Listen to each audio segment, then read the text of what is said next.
ابو لہب کی ایک لونڈی تھی جس کا نام صوبیہ تھا۔ وقت ولادت اس نے اسے حضرت آمنہ کے گھر بھیجا کہ جاؤ، میرے بھائی عبداللہ کے گھر ولادت ہونے والی ہے، میری بھاوج آمنہ کی خدمت کرو۔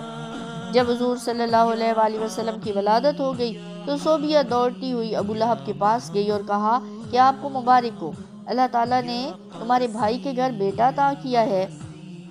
اپنے بھتیجے محمد صلی اللہ علیہ وآلہ وسلم کی پیدائش کی خوشی میں ابو لہب نے ہاتھ کی 2 انگلیوں سے اشارہ کرتے ہوئے صوبیہ کو آزاد کر دیا۔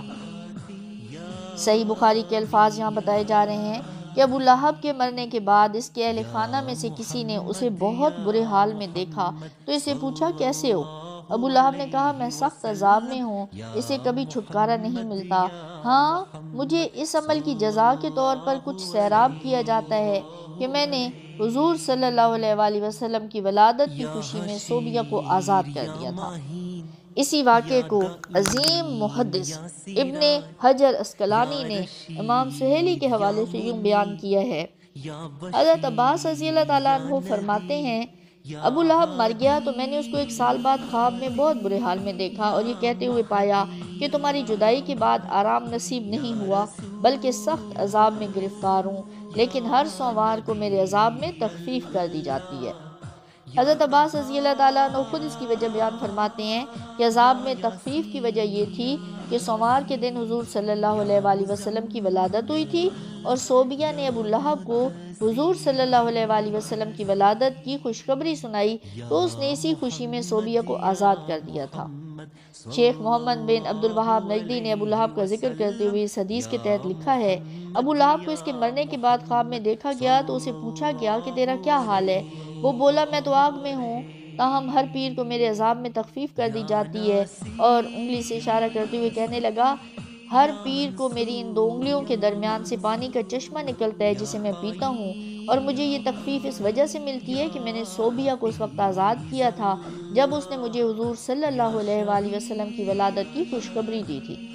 پھر اس پر تبصرہ کرتے ہوئے امام ابن جوزی کے حوالے سے لکھتے ہیں کہ جب ابو لہب جیسے کافر کا یہ حال ہے جس کے بارے میں قرآن میں مذمت نازل ہوئی ہے کہ اس کو حضور صلی اللہ علیہ وآلہ وسلم کی میلاد کی رات خوشی کرنے پر یہ جزا یعنی عذاب میں تخفیف دی جاتی ہے، تو اس موحد مسلمان امتی کی جزا کا کیا حال ہوگا جو آپ صلی اللہ علیہ وآلہ وسلم کی میلاد کی خوشی مناتا ہے۔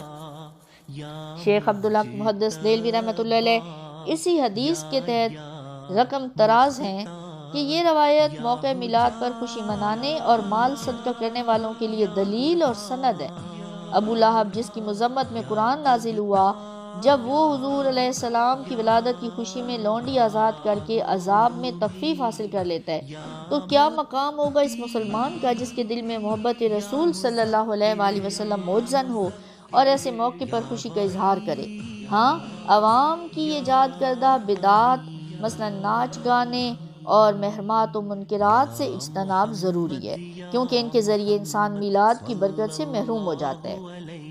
امام القرا حافظ شمس الدین ابن الجزری اپنی تصنیف عرف التعریف بالمولد الشریف میں لکھتے ہیں جب دشمن خدا ابو لہب جس کی مذمت میں قرآن کی صورت نازل ہوئی حضور علیہ السلام کی شب میلاد خوشی کرنے پر عذاب میں کمی پاتا ہے تو وہ مسلمان جو موحد اور محب رسول صلی اللہ علیہ وآلہ وسلم ہے میلاد کی خوشی کرنے اور اپنی استطاعت کے مطابق خرچ کرنے پر کیا مقام پائے گا؟